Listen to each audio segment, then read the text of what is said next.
네, 먼저 오소서 성령이여 인재위원 찬양 함께 부르도록 하겠습니다.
우리가 드리는 성령 강림 후 첫 번째 예배에 주님께서 우리와 함께 하시기를 바라는 마음을 담아서 초에 불을 밝히도록 하겠습니다.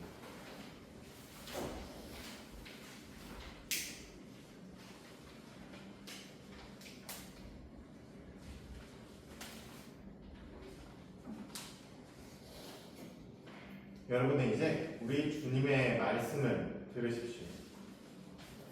우리는 유대 사람이든지 그리스 사람이든지 종이든지 자유인이든지 모두 한 성령으로 세례를 받아서 한 몸이 되었고 또 모두 한 성령을 마시게 되었습니다. 자, 오늘은 성령 강림 후 첫 번째 주일을 맞습니다. 예수님께서 십자가에서 달려 돌아가시고 하나님께서 그 예수님의 몸을 다시 살리셨습니다. 예수님께서 부활하셨고 그리고 하나님께로 다시 올라가신 승천주일을 지나 우리는 성령 강림절을 맞았습니다. 하늘에 계시던 하나님의 영이 예수님을 떠나보낸 제자들 사이에 그리고 그 위에 오셔서 비둘기같이 오셔서 불꽃처럼 오셔서 하나님께서 언제까지나 함께 하신다는 그 예수님의 약속이 이루어진 성령 강림절기를 우리가 앞으로 쭉 개인들 전까지 보내게 될 겁니다. 우리 성령 강림절 예배를 드리면서 우리와 늘 함께 하시는 성령을 기억하면서 함께 동행하는 교회학교 어린이들이 되었으면 좋겠습니다. 함께 하나님을 경배하는 찬양 내 영혼이 부르도록 하겠습니다.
지금은 우리가 일주일 동안 하나님 앞에서 알게 모르게 지은 우리의 죄를 하나님께 고백하는 참회의 기도 시간입니다. 우리 입술과 우리의 마음을 한데 모아서 주보에 나와 있는 참회의 기도를 함께 드리도록 하겠습니다. 함께 기도합니다. 거룩하신 하나님, 우리는 주님을 일주일 동안 또 믿고 살았습니다. 이루신 하나님, 우리의 죄를 용서하소서. 나 자신과 이웃을 주님의 사랑으로 대하지 못했습니다. 잘못된 생각과 말과 행동을 용서하소서. 자연과 온 세상을 하나님의 마음으로 보살피지 못했습니다. 날마다 주님의 영을 부어 새롭게 하소서. 아멘. 우리의 잘못을 하나님께 말씀드리는 참회의 기도를 드리고 나서 주님의 용서를 바라고 계시는 여러분, 지금 우리를 향한 하나님의 이야기를 한번 들어보십시오. 나 주가 너를 부른다. 정의를 세우라고 너를 부른다. 내가 너의 손을 잡아 지켜주고 너를 세워 세상과 약속을 내리니 너는 온 세상에 빛이 되거라. 눈먼 이들의 눈을 열어주고 억눌린 이들을 풀어주고 캄캄한 어둠 속에 갇혀있는 이들을 놓아주어라.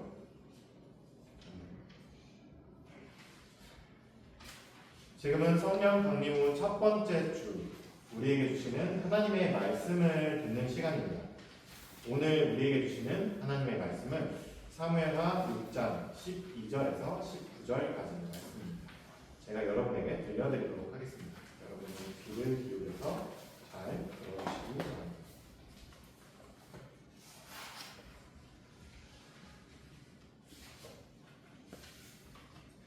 누군가가 오벳 에돔의 집에 하나님의 궤를 보관하였기 때문에 주님께서 오벳 에돔의 집과 그에게 딸린 모든 것에 복을 내려주셨다는 소식을 다윗 왕에게 전하였다. 그리하여 다윗은 기쁜 마음으로 가서 하나님의 궤를 오벳 에돔의 집에서 다윗 성으로 가지고 올라왔다. 궤를 옮길 때마다 그는 큰 축제를 벌였다. 다윗은 주님의 궤를 맨 사람들이 6걸음을 옮겼을 때에 행렬을 멈추게 하고 소와 살찐 양을 제물로 잡아서 바쳤다. 그리고 다윗은 모시로 만든 대본만을 걸치고 주님 앞에서 온 힘을 다하여 힘차게 춤을 추었다. 다윗과 온 이스라엘 가문은 환호성을 올리고 나팔 소리가 우렁찬 가운데 주님의 궤를 옮겨왔다.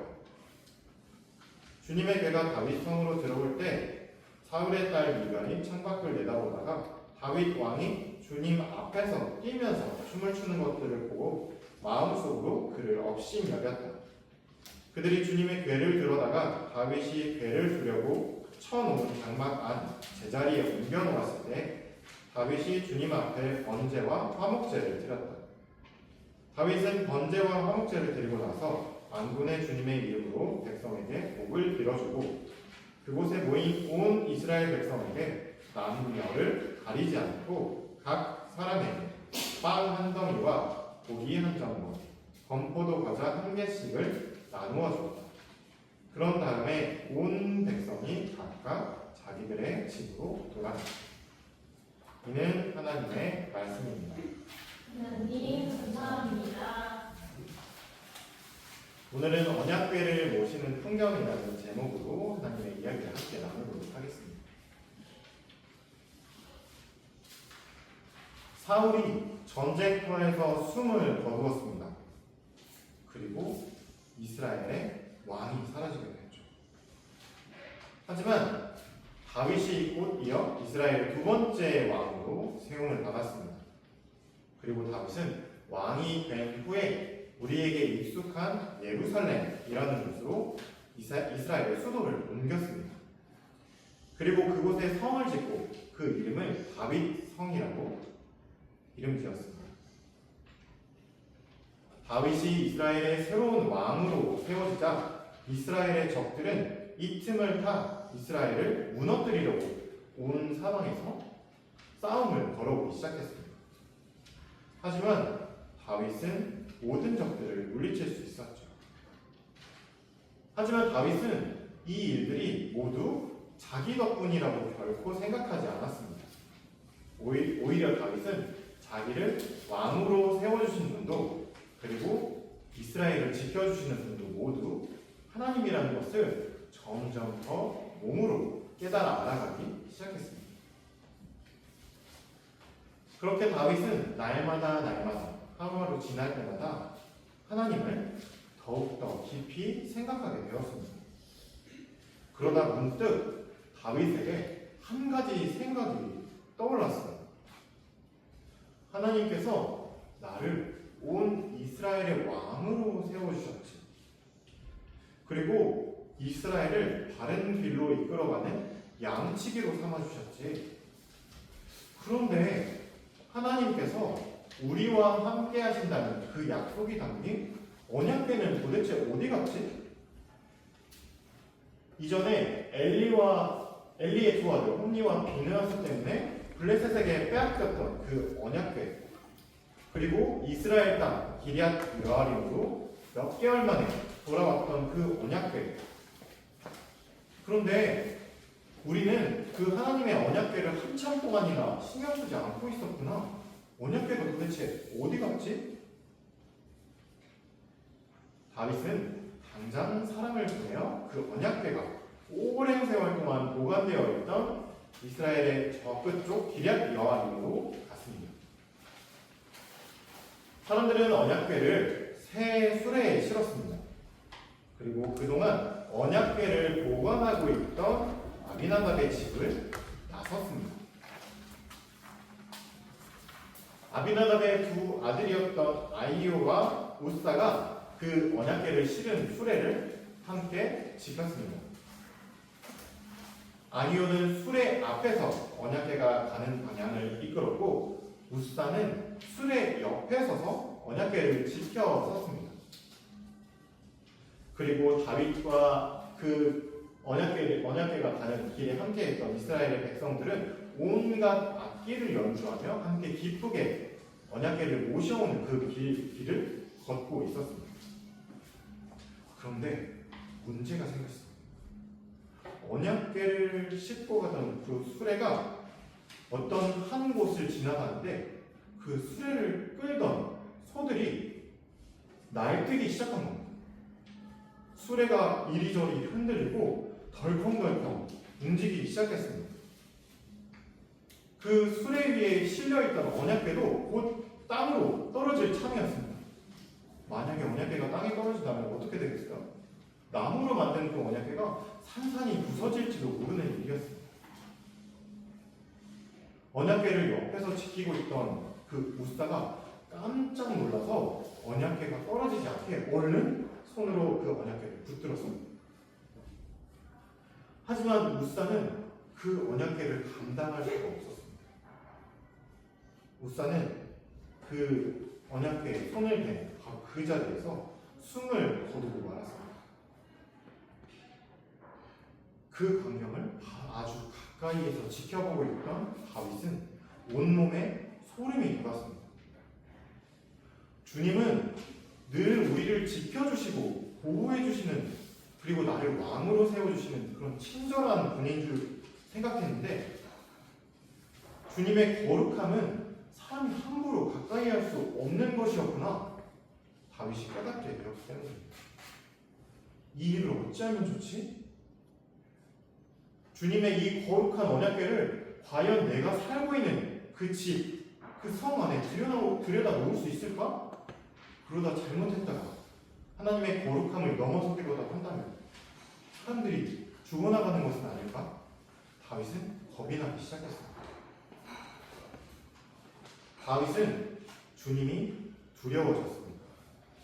그래서 언약궤를 원래 모셔가려던 자기 집이 있는 다윗성에 있는 예루살렘이 아니라 오벳 에돔이라는 사람의 집으로 옮겨갔습니다. 그렇게 언약궤는 또다시 이스라엘의 기억 속에서 잊혀지는 듯 했습니다.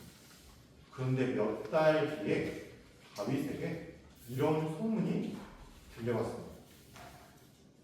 하나님의 궤를 다시 예루살렘으로 가져올 수가 없어서 잠깐 맡겨놓았던 오벳에돔의 집, 그 집 말이야. 글쎄 그가 언약궤를 붙들었다가 죽임을 당한 무사처럼 하나님께 저주를 재앙을 당하기는커녕 하나님께서 그와 그의 온 집안에 복을 내리셨다지 뭐야? 이게 도대체 어떻게 된 일이지? 사람들이 그렇게 궁금해하고 웅성웅성하는 소리를 다윗이 듣게 되었습니다. 그리고 다윗은 이 이야기를 듣고 다시 한번 용기를 내었습니다. 그래, 두려워만 할 게 아니라 주님의 그 언약궤를 다시 한번 이 성으로 모셔오자. 이번에는 첫 번째 언약궤를 모셔오는 그 길과 달라진 것이 있었습니다. 언약궤를 모셔오는 그 풍경이 달라진 것이었습니다. 언약궤는 첫 번째 그랬던 것처럼 소가 끄는 그 수레에 실려오지 않았습니다. 이번에는 레위 가문의 사람들이 직접 언약궤를 어깨에다 메고 그 언약궤를 옮겨오는 그 풍경이 펼쳐졌습니다. 그리고 다윗도 이번에는 언약궤를 옮겨오는 그 풍경의 구경꾼이 아니었습니다. 그는 직접 제사장의 옷인 에봇이라는 제사장의 옷을 입고 그 언약궤를 모셔오는 행렬 바로 앞에, 맨 앞에 섰습니다. 그리고 언약궤를 메는 사람들이 6걸음을 옮길 때마다 다윗은 모든 행렬을 멈추게 하기에 그 자리에서 하나님께 제사를 드렸습니다. 온 이스라엘 백성들은 언약궤가 예루살렘으로 들어오는 그 길에 서서 소리치며 기뻐했습니다. 언약궤를 모셔오는 길은 그야말로 축제이자 기쁨의 예배의 자리가 되었습니다. 다윗도 그 기쁨을 멈출 수가 없었습니다. 그 언약궤를 모셔오는 제사장의 옷을 입고서 엄숙하게 거룩하게 그 언약궤를 모셔오는데 다윗의 마음 가운데 멈출 수 없는, 그리고 감당할 수 없는 기쁨이 마음속에서 샘솟아오는 것을 느꼈습니다. 그래서 다윗은 언약궤가 예루살렘으로 돌아온 그 길에서 신나게 그리고 힘껏 온 힘을 다해서 춤을 추기 시작했습니다. 처음에는 백성들의 눈도 신경 쓰이고 사람들이 왕인 자기를 우스운 사람으로 여길까봐 걱정도 되었습니다. 하지만 다윗의 마음 가운데는 곧 이런 마음이 가득 찼습니다. 시골의 목동이었던 양을 돌보는 어린이였던 자기를 온 이스라엘의 목자로 세우신 하나님, 그리고 그 하나님을 언제나 함께 하시며 다윗의 가는 길을 지켜주시고 다윗이 싸우는 싸움을 이기게 해주셨던 그 하나님이 나와 함께 하신다는 그 기쁨이 넘쳐 흘렀습니다. 다윗은 언약궤를 모셔오는 그 길 위에서 자기가 입은 옷이 다 벗겨질 정도로 신나게 그리고 기쁘게 춤을 추었습니다. 그리고 하나님을 찬양했습니다. 이제 언약궤가 예루살렘에 도착했습니다. 다윗은 언약궤를 모셔두려고 준비해둔 장막 안에 그 제자리에 언약궤를 모셔두고서 온 백성들과 함께 기쁨의 그리고 감사의 예배를 드렸습니다. 하지만 다윗이 드린 예배는 절대 이곳으로 끝나지 않았습니다. 가장 중요한 그 예배의 핵심이 남아있었습니다. 다윗은 그 자리에 모여서 함께 예배를 드리는 어른부터 노인부터 어린 아이에 이르기까지, 그리고 남자와 여자를 가리지 않고 그곳에 모인 모든 사람들에게 빵과 고기와 과자를 나누어 주었습니다. 어떤 한 사람만의 축제, 그들만의 축제가 아니라 우리 모두의 축제가 그 예루살렘 언약궤를 모신 자리에서 펼쳐진 겁니다. 왜냐하면 이것이 바로 우리를 향한 하나님의 마음이라는 것을 다윗이 언약궤를 모셔오는 그 길 위에서 깊이 깨달았기 때문입니다. 그리고 이러한 삶을 자기의 온 몸으로 살아내신 또 한 사람이 있습니다. 바로 우리가 잘 알고 있는 예수님입니다. 예수님은 언약궤를 자기 삶의 중심에 모신 분이셨습니다. 그래서 언약궤에 담긴 하나님의 마음을 온 몸으로 살아낸 분이셨습니다. 그래서 사람들은 예수님 곁에 와 있을 때면 오롯이 하나님께서 펼치시는 축제를, 잔치를 함께 참여해서 느낄 수 있었습니다. 그리고 여전히 이 땅의 많은 생명들이 이 언약궤를 모셔오는 풍경을, 이 언약궤를 모시는 사람을 애타게 기다리고 있습니다. 성령 강림 후 첫 번째 주, 이 한 주간을 보내면서 다윗의 모습을, 언약궤를 모셔오는 다윗의 모습을, 그리고 언약궤의 삶을 오롯이 살아내신 예수님을, 또 우리 곁에 언약궤를 모신 사람을 기다리고 있는 뭇 생명들을 기억하는 우리 교회 어린이들이 되었으면 좋겠습니다.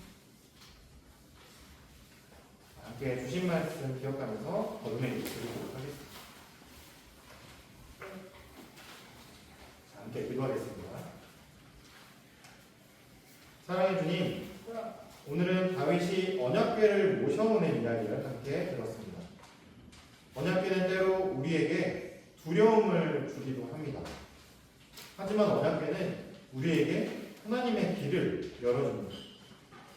그래서 주님께서 함께 하신다는 약속인 언약궤를 우리 삶의 중심에 한가운데 모실 때 우리는 다윗처럼 기뻐 춤을 추게 될 것입니다. 누군가는 언약궤를 모시는 것이 어리석다 말하고 누군가는 그 삶이 너무 불편하다고 말합니다. 그러나 언약궤를 삶의 중심에 모시는 사람들 덕분에 이 땅은 하나님의 복을 누릴 수 있습니다.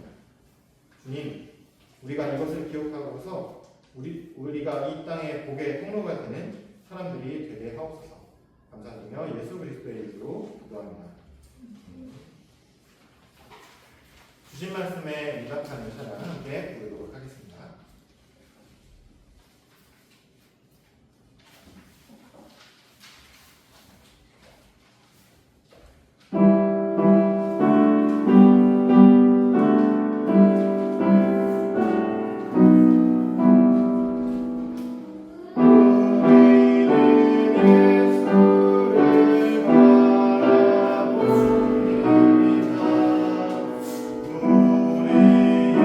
우리의 주님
주어에 나와 있는 동원 제도를 함께 봅니다. 우리가 누리는 모든 것이 하나님께서 주시는 것이니 우리가 받은 것은 하나님께 바칩니다. 주님, 우리를 통해 하나님의 나라를 이 땅 위에 이루어 주소서. 예수 그리스도의 이름으로 기도합니다. 아멘. 자, 이제 함께 예배드린 사람들과 평화의 인사를 나누도록 하겠습니다. 우리 주님의 평화를 빕니다. 주님의 평화를 빕니다. 본문의 말씀입니다. 어린이 여러분, 우리에게 주신 주님의 말씀을 꼭 기억하십시오. 여러분을 향한 하나님의 사랑을 결코 잊지 마십시오. 아멘. 한 주 동안 하나님의 자녀로 살겠습니다. 주님, 우리와 함께 걸어 주십시오. 주님의 기도 함께 찬양하도록 하겠습니다.